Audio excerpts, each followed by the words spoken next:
সকাল সকাল বাজার থেকে মাছ আনা হয়েছে, 4 রকমের মাছ আনা হয়েছে আর খুবই ভালো মাছ, টাটকা মাছ পাওয়া গেছে। তো মাছগুলো নেওয়া হয়েছে।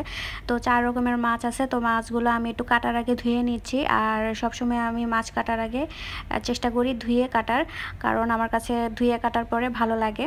তো এই জন্য আমি এখন মাছগুলো ধুয়ে তারপর কেটে নেব। আর এদিকে হচ্ছে অনেক দিন ধরে শাড়িগুলো ভাঁজ করা হয়েছিল, ভাঁজ করা রাখা হয়েছিল। তো ভাবলাম আজকে অনেক ভালো রোদ উঠছে, তো ভাবলাম একটু রোদে শাড়িগুলো একটু শুকা দেই, অনেক দিন ধরে শুকা দেওয়া হয় না।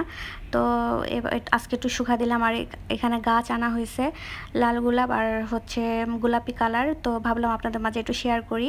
তো এখানে গাছগুলা গেড়ে দিছে আমার হাজব্যান্ড, তো গাছগুলো একটু দেখলাম আর কাপড়গুলো একটু শুকা দিলাম। আর এদিকে হচ্ছে যেহেতু আজকে রোদ উঠছে, আমার কাছে খুবই ভালো লাগে রোদ উঠলে। শীতের দিনে রোদ আমার কাছে খুব ভালো লাগে, সবার কাছেই ভালো লাগে। তো হচ্ছে আজকে পর্দাগুলো একটু সরিয়ে দিচ্ছি ঘরে রোদ আসার জন্য। আর ঘরের অনেকগুলো কাজ আছে, তো কাজগুলোকে করে নিব। আর এদিকে হচ্ছে বাইলা মাছ রান্না করব আজকে। তো বাইলা মাছটা, এটা হচ্ছে সামুদ্রিক বাইলা মাছ। তো মাছটা রান্না করার আগে আমি একটু ভেজে নিচ্ছি। তো ভেজে রান্না, আমরা একটু ভেজেই খাই, তো হচ্ছে ভেজে নিলে একটু ভালো লাগবে। যেহেতু সামুদ্রিক মাছ, একটু ভেজে রান্না করলে ভালো লাগে। তো এদিকে হচ্ছে মাছটা ভাজি বসিয়ে দিলাম। আর এদিকে হচ্ছে আমি ঘর মুছে নেব।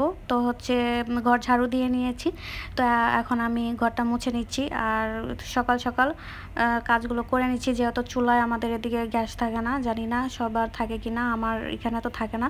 তো এখানে হচ্ছে ঘি বসিয়ে দিছি। অনেক দিন ধরে আমি সর জমাচ্ছিলাম, তো এটা হচ্ছে আমি প্রথমবার ঘি বানাইছি। মাশাল্লাহ, ঘিটা অনেক ভালো হয়েছে। তো আরও হবে, তো চুলায় বসিয়ে দিছি। তো এদিকে হচ্ছে আমি ডাইনিং টেবিল রুমটা মুছে নিতেছি। তো এভাবে প্রত্যেকটা ঘর আমি মুছে নিতেছি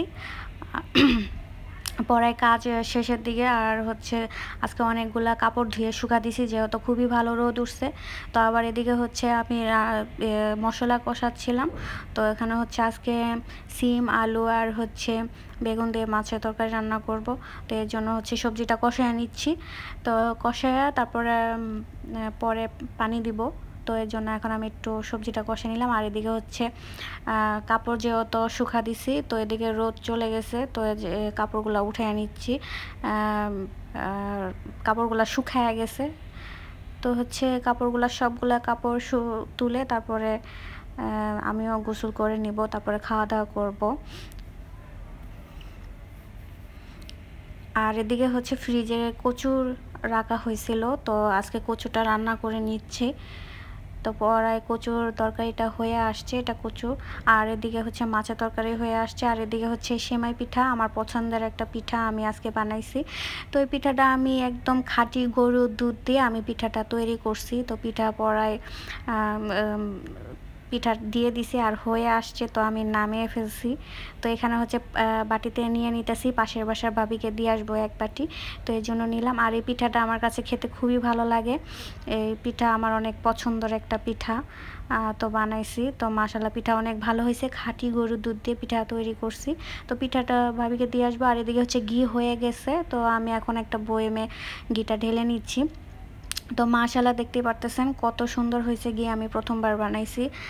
আর আমি আজকে আলু ভর্তা বানিয়ে তারপরে ঘি দিয়ে ভাত খাইছি, তো আমার কাছে খুব ভালো লাগছে। তো এই তো আমি ঘিটা এখন বয়েমে ঢেলে তারপরে নিব। দেখতে পারতেছেন ঘিতে অনেকগুলা ঘি হয়েছে। আর যেহেতু প্রথম বানাইছি, সেই হিসাবে ঘি অনেক ভালোই হয়েছে মাশাল্লাহ। তো এভাবে আমি এখন চেষ্টা করব, ঘি বানানো একদম সহজ। তো সবাই ভালো থাকবেন, আল্লাহ হাফেজ।